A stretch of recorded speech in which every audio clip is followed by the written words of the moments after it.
সকলোকে নমস্কাৰ জহাৰ।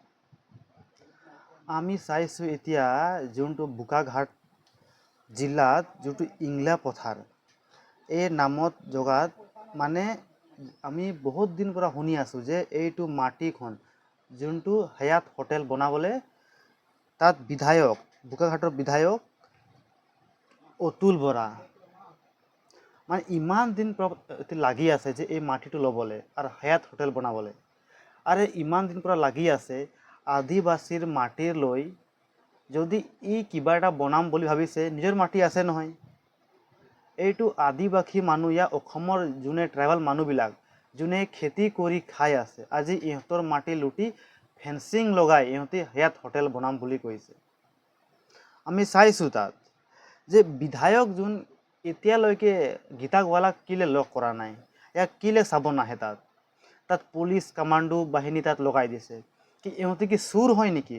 ইহঁতে কি ডকেট কৰিছে নেকি? ইহঁতে কিবা কাম কৰিছে নেকি যে ইহঁতক তাত যে পুৰা পুলিচ কামাণ্ডো লগাই দিছে? চৰকাৰে নিজে কওকচোন, ইহঁতে কি চুৰ হয় নেকি? যদি আজি ইহঁতে তাত খেতি পথাৰ কাম কৰি নিজৰ ল'ৰা ছোৱালীক পালি আছে পঢ়াই আছে, এইবোৰ কিবা গলতি কৰি আছে নেকি? আপুনি যে ইমান ডাঙৰ বিধায়ক MLA আজি এতিয়া মন্ত্ৰী অসমৰ, আপুনি তো যিকোনো জায়গাত হলেও নিজৰ মাটি কিবা এটা কৰিব পাৰে।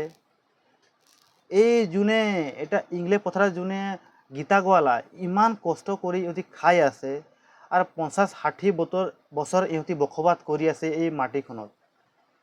আজি অতুল বৰা তাত গৈ কি যে জেং লগালে তাত মাটি ল'বলৈ ইমান নেই। আজিৰ পৰা নহয় বহুত দিন হৈ গ'ল আমি এইবিলাক কথা শুনি আছোঁ যে তাত এই মাটি কানি বহুত দিন লাগি আছে, ফেন্সিঙো মাৰি দিলে।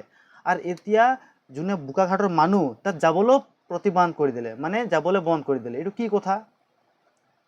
আপুনি নিজে আহক না, মানুহবিলাক লগ কৰক যে আপুনি তাত মাটি কিয় লৈছে, কি কাৰণে লৈছে আৰু কিহৰ কাৰণে লৈ আছে। তাত পুলিচ বাহিনী কামাণ্ডো বাহিনী লগাই ইহঁতে কি চুৰ হয় নেকি? ইহঁতে কি ডকাইত হয় নেকি?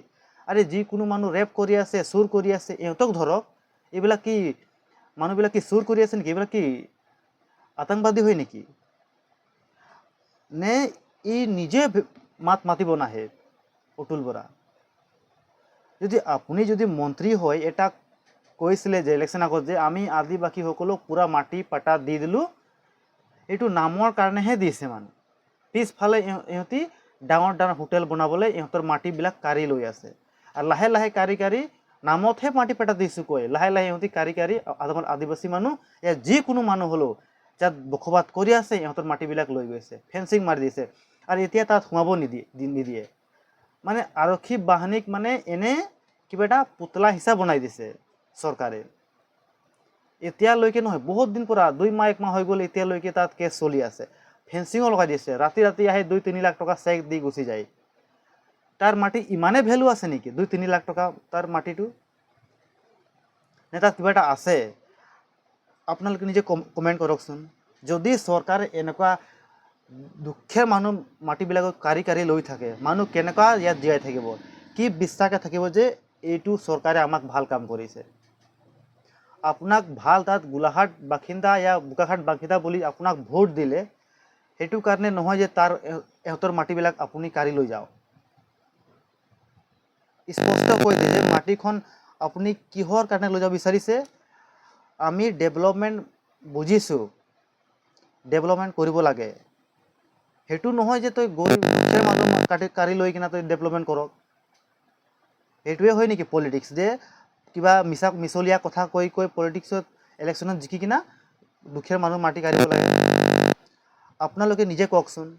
আৰু মই কৈছোঁ আমাৰ অসমৰ যিমান আছে 6 জনগোষ্ঠী ইয়া আদিবাসী যি মানুহ আছে, মানুহবিলাক হাঁহি থাকে যে ইহঁতৰ প্ৰব্লেম আমি একেলগত নহ'ম।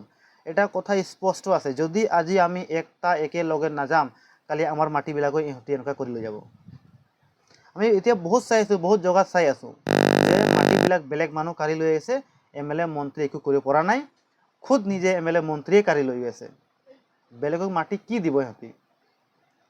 আপোনালোকে ভিডিঅ'খন শ্বেয়াৰ কৰি দিয়ক আৰু মানুহবিলাক বুজাওক যে এইখন চৰকাৰ কি কৰি আছে নিজে চাই লওক।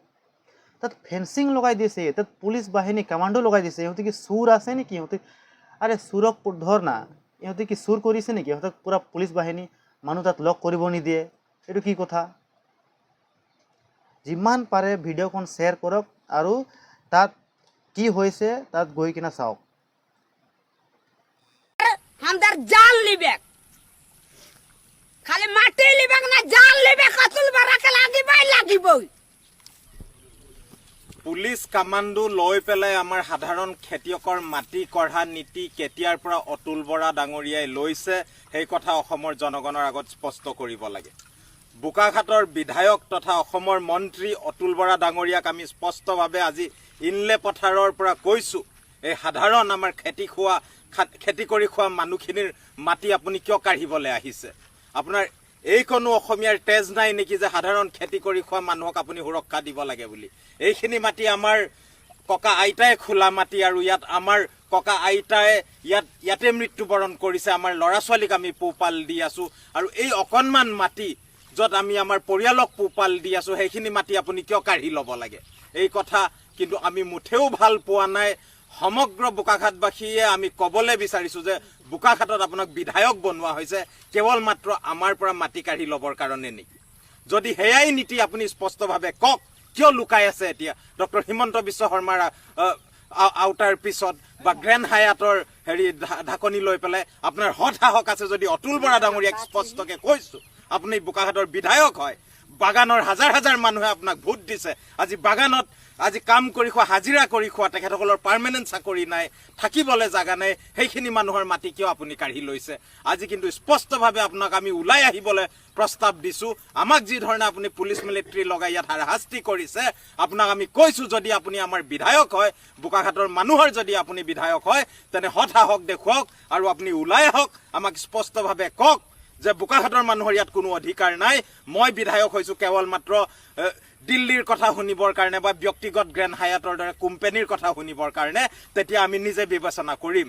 যদি সেইকণ আপোনাৰ সাহস নাই তেনে আপুনি পদত্যাগ কৰক। বোকাখাটৰ ৰাইজক আপোনাক কোনো প্ৰয়োজন নাই যদি আমাক অকণমান সুৰক্ষা দিব নোৱাৰে। কিয় লাগে এটা বিদেশী কোম্পানীক আপুনি মাটি দি দিবৰ কাৰণে? আমাৰ পেট ভাত নাই বিদেশী কোম্পানীৰ কাৰণে ইমান দৰদ আপোনাৰ? সেইকাৰণে অতুল বৰা ডাঙৰীয়া এইবাৰ অইন কোনো ইয়াৰ কাৰণে জগৰীয়া নহয়। ইয়াত ডক্টৰ হিমন্ত বিশ্ব শৰ্মা যেনেকে জগৰীয়া ঠিক তেনেধৰণে সমানে কিন্তু অতুল বৰা ডাঙৰীয়া জগৰীয়া। ইয়াত DCSDৰ আঁৰত আপুনি লুকাই নাথাকিব। অতুল বৰা ডাঙৰীয়াই আমাৰ মাটি কাঢ়ি নিছে।